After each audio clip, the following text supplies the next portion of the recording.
안녕하세요. 코스타리카 단기선교팀 사도행전 큐티 네 번째 시간입니다. 주와 그리스도가 되게 하신 하나님이라고 하는 제목으로 같이 큐티 나눔 하겠습니다. 사도행전 2장 14절에서 36절은 베드로가 앞에 일어난 오순절에 그 다락방의 사건들을 해석하는 장면입니다. 그런데 이 해석을 누구에게 하느냐? 유대인과 예루살렘에 사는 모든 사람에게 하고 있습니다. 그래서 이것이 14절에 보면 이 일을 너희로 알게 할 것이다 라고 이야기합니다.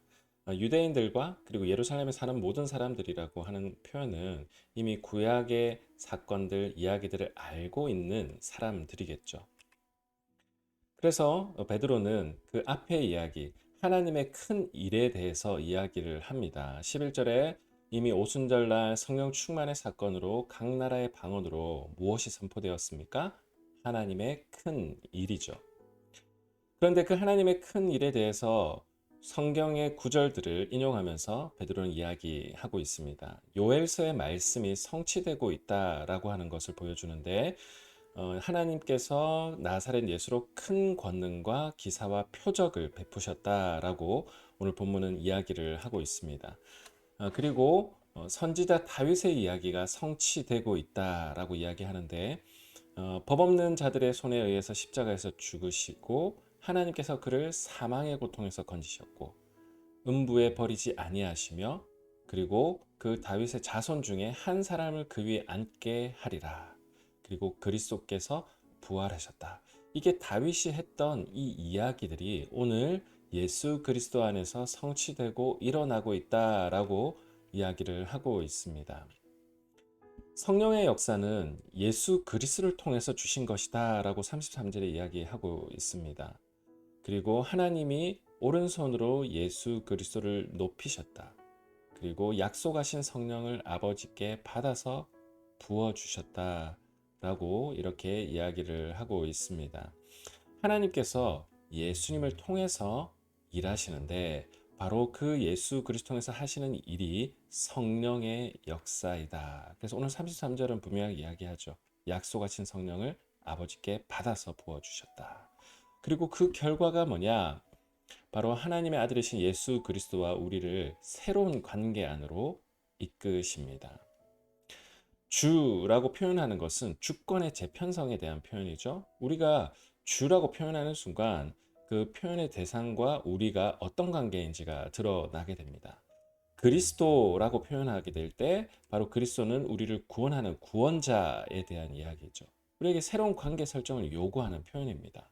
우리가 이렇게 표현하고 또 우리의 관계와 우리의 태도가 다르게 나타난다면 그것은 이름만 부르게 되는 것이죠. 그래서 다른 성경에는 주여 주여 한다고 다 구원받는 사람들이 아니다라고 예수님께서 말씀하시는 장면이 나옵니다.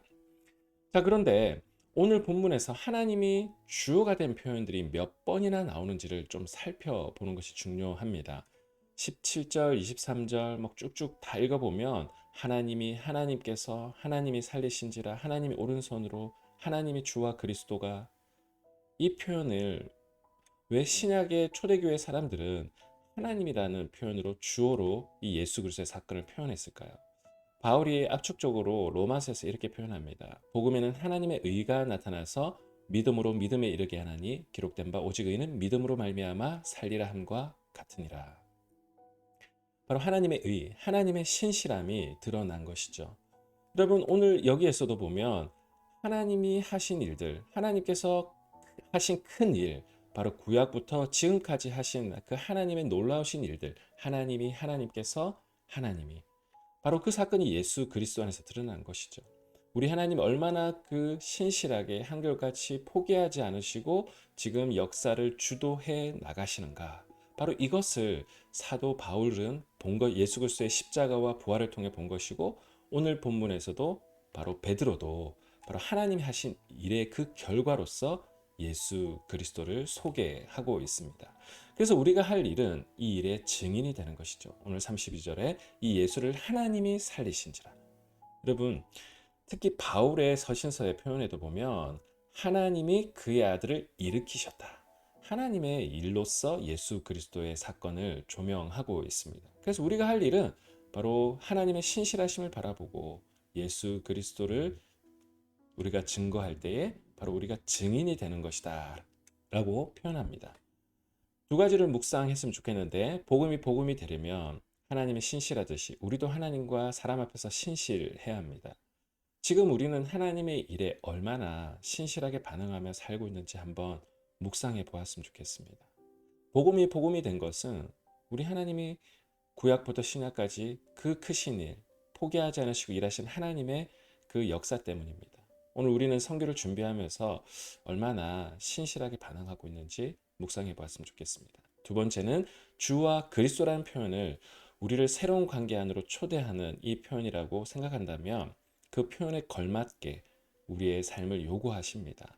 지금 우리에게 하나님은 어떤 삶을 요구하고 계시는지 오늘 하루 묵상하시는 저와 여러분 되시기를 주님의 이름으로 축복합니다.